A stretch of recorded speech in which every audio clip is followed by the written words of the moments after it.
Selamat datang kembali di channel tradeinvest.id. Sekarang kita akan coba membahas tema lainnya yang ada di artikel tradeinvest.id. Saya buatkan slide presentasinya ya.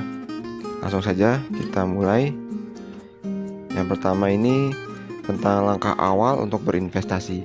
Mungkin bagi sebagian orang yang masih belum mulai untuk berinvestasi akan bertanya-tanya, apa sih langkah awal yang harus saya tempuh untuk melakukan investasi ini?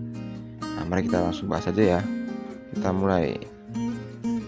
Nah, yang pertama adalah tetapkan tujuan awal berinvestasi. Nah, ini tujuan awal ini sangat penting. Nah, sebelumnya kita tentukan dulu kita investasi ini untuk apa gitu. Nah, di sini ada beberapa contoh yang bisa kita pakai untuk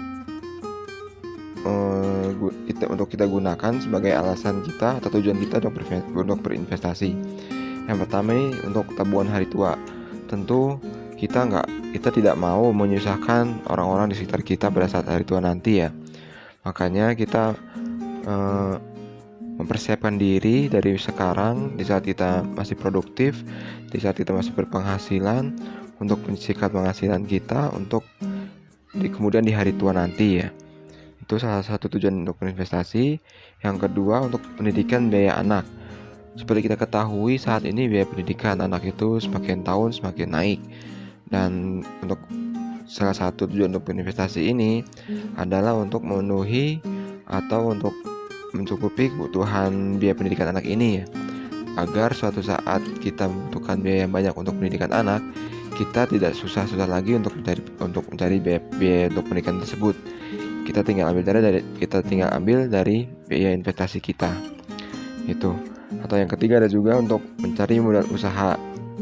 Nah, untuk mencari modal usaha ini bisa saja mungkin ada sebagian orang ya yang tidak mau kita meminjam uang ke bank atau merepotkan orang lain. Jadi selama kita belum mempunyai modal usaha yang cukup tinggi, kita larikan dulu ke investasi dengan harapan suatu saat nanti atau beberapa tahun kemudian hasil investasi ini bisa diambil semua untuk melakukan usaha di sektor real. Itu salah satu tujuannya ya. Dan sebenarnya masih banyak lagi tujuan-tujuan yang lain untuk menetapkan tujuan awal kita berinvestasi. Itu mungkin cukup 3 saja yang saya paparkan. Oke, next kita ke materi selanjutnya, yaitu yang pertama tentukan durasi investasinya. Nah, ini penting juga. Kita tentukan dulu nih. Kan setelah tujuan awal kita untuk apa itu udah dipenuhin, lalu pastilah kita akan keluar berapa lama sih untuk mencapai tujuan tersebut. Contohnya tadi untuk hari tua ya, pasti untuk jangka waktu yang sangat panjang, untuk long term.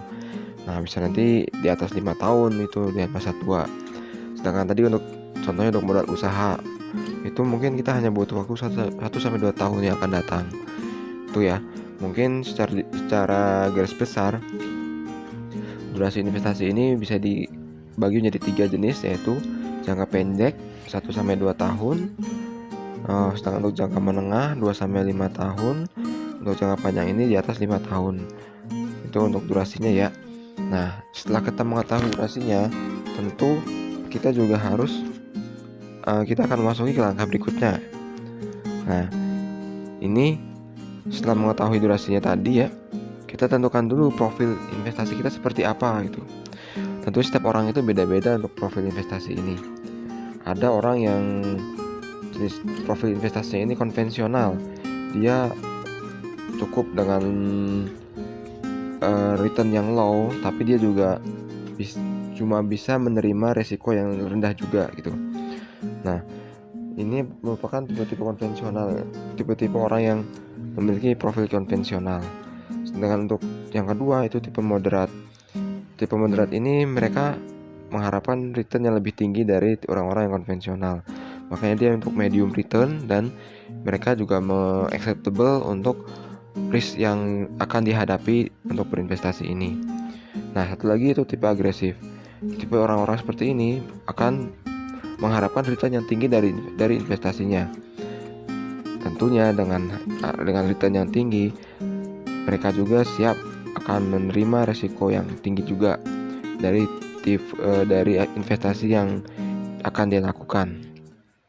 Nah, orang-orang untuk mengetahui profil investasi ini sebaiknya kita datang ke orang ahli finansial atau konsultan finansial.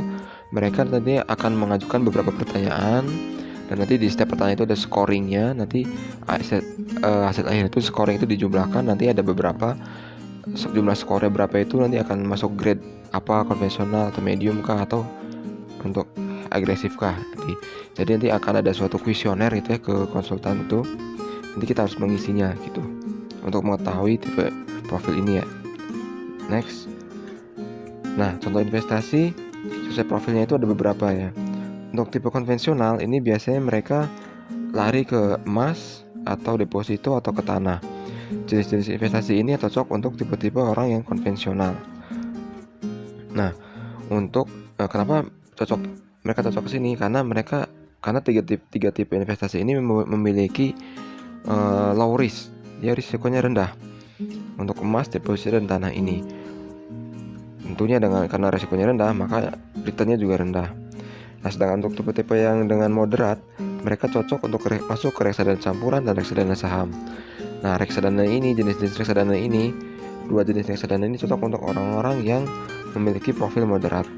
Sedangkan untuk profil agresif, mereka cocok untuk masuk ke saham, investasi saham atau forex dan cryptocurrency. Nah, untuk cryptocurrency ini baru hip beberapa tahun terakhir ini ya. Sebelumnya memang sudah ada cryptocurrency, tapi kita lebih hip lagi beberapa tahun akhir ini.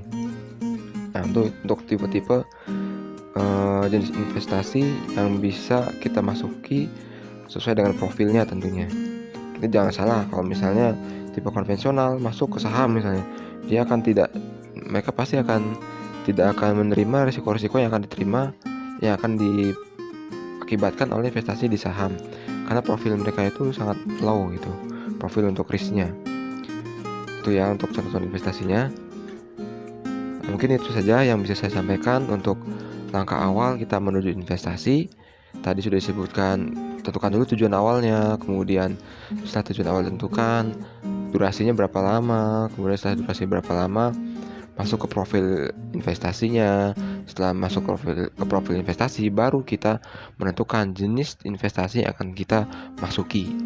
Itu saja mungkin dari saya. Jangan lupa untuk subscribe channel ini. Semoga video ini bermanfaat untuk semua pengunjung. Sampai ketemu lagi di video selanjutnya. Terima kasih.